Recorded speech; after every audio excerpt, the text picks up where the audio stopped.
Чингис хаан дэлхийн талыг эзэлсэн. Гэхдээ ганцаараа биш. Түүнд хятадаас Европ хүртэл бүхнийг ялж явсан 9 жанжин байсан. Тэд хизээч ялагдаж байгаагүй. Сүбэдэ өөхөө цаг үеийн хамгийн агуу жанжин тэр 70 жил дайтаж 30 аян дайнд оролцож 62 армийг бод зохиж 32 улсыг эзэлсэн. Рус, Унгар, Польшийн армийг бот нэргэж Германы хил хүртэл хүрсэн. Түүний хуурам чухралтын тактик хэдхэн цагийн дотор бүхэл бүтэн армийг устгадаг байв. Тэр 80 насндаа ялагдал хүлээлгүй таалал төгсжээ. Зэв Сум хэмээн нэрлэгдсэн хүн 1201 онд тэр Чингис хааны эсрэг тулалдаж байхдаа сум 50 морийг нь онжи. Бууж өгтөн Чингис хаан хэн сум тавьсан бэ гэж асуув. Зэв би хэрв хүсвэл намайг ал харин өршөөвөл үнэнчээр зүтгэн гэжээ. Тэгэхэд Чингис хаан чи одооноос миний сум буюу зэв мөн гэж хэлв. Тэр Сүбэдэн хамт 3 жилийн дотор 8000 км зам туулж, замдаа таралдсан бүх армийг ялж, түүнийг Чингис хааны чон гэж нэрлэдэг байв. Ован Мухлай. Хятадыг эзлэгч Чингис хаан түүнд хэдэн сая хятад цэргийн эсрэг ердөн 20,000 цэрэг үлдээжээ. Мухлай 11 жил байлдаж, 90 цайзыг эзлэн хятадын талыг иргэшээлтэн оруулсан.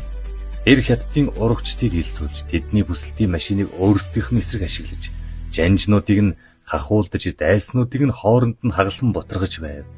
Тэр тулалдаанд амь үргэцсэн ч хятадыг бүрэн эзлэх суурийг тавьсан юм. Борч. Анхны анд тэр Чингис хаантай 16 настайд нь уулзжээ. Улгаалагдсан мордыг нь буцаан авчирхад тусалсан байна. Эмүүжин түүнд надтай хамт үлдгэжээ. Борч хариуд нь заа гэж хариулаад 50 жилийн турш хамт үлдсэн. Тэр Чингис хааны 4 нохооны нэг болж армийн баруун жигүүрийг командладаг байв. Хизээж ухарч байгаагүй, хизээж урууж байгаагүй.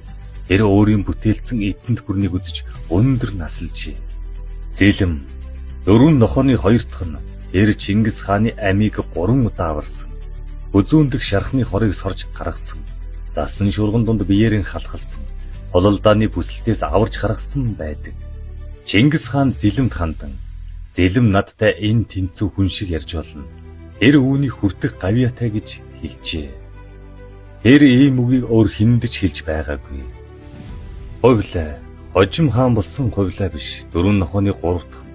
Түүнийг Чингис хааны алга гэж нэрлэдэг байв. Тэр урдаас нь шууд дайрч бүхнийг нэвт цөмөлдөг байсан. Хорезмын эзэнт гүрний эсрэг армийн төвийг удирдсан. Хорезм 1 сая цэрэгтэй, харин монголчууд 150,000 цэрэгтэй байжээ. Гэвч хувлаа цайз дараалан дайрсаар урагшилсан. 4 жилийн дараа Хорезм гэдэг улс оршин тогтнохон болсон юм.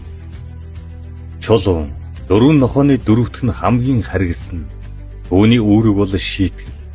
Нишапур хот Чингис хааны хүргэнийг алжээ. Тэгэхэд хаан Чулууныг нохойч хүний яс олохгүй болтол нь шийдэг. Эсэн тушаалтай илгээд Чулуун энэ тушаалыг өвчилж биелүүлсэн. Хот оршин тогтнохон болж түүний нэр нэг л утгатай байсан. Зайлшгүй ирэх өшөө авалт. Борхол хамгийн үнэнч хүн тэр Чингис хааны багшийн хүү бөгөөд ирээдүйн хаантай хамт өссөн. Тэр шагналын төлөө биш, үнэнч байдлын төлөө анхны дайчдын нэг болсон. Армийн зүүн жигүүрийг командладаг байв. Чингис хаан түүнд гэр бүлийн хамгаалах үүрэг даалгасан. Энэ нь ямар ч эзэнт гүрнээс илүү итгэл байлаа. Борхол хизээч урмыг нь хугалсан. Тэр өндөр насалж Чингис хааны хүүхдүүдэд ч өргөлжлүүлэн зүтгэжээ. Хорч зүнж хүн тэр бөө зүнж байв. Тэр Чингис хаанд чи дэлхийн захирагч болно. Ингэр надад үүнийг хэлхийг тушаасан гэж зүгэнжээ. Чингис хаан түүнд итгэж шагнал амласан байна. Зөвнөл нь биелэж гихтийн харчийн үүрэг өвгээр дууссангүй. Тэр довтлох өдрийг сонгож аян дайны чиглэлийг тодорхойлж, ёр тэмдэг уншиж зүүд тайлдаг байв. Эзэнт гүрний хувьд энэ маш чухал зүйл байсан. Тэр Чингис хаанаас 1 жилийн өмнө нас барсан. Бараг л өөрөө үүнийг мэдж байсан мэт.